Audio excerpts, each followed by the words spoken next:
Pençe doğarlıdan yeğenim hocam. Yeğeni Hudaycan pençe. Oğlan bağırıyor.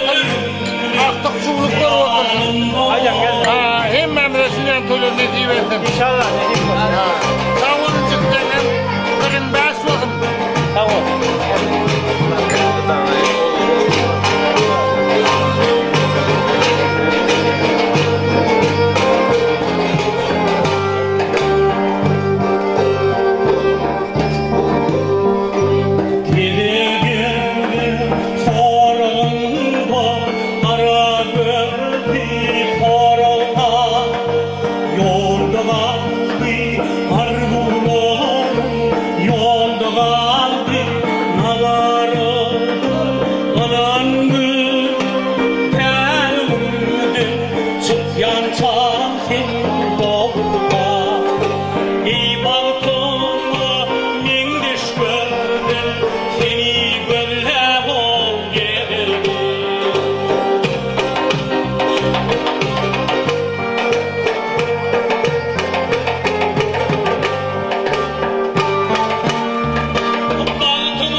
Gitmesin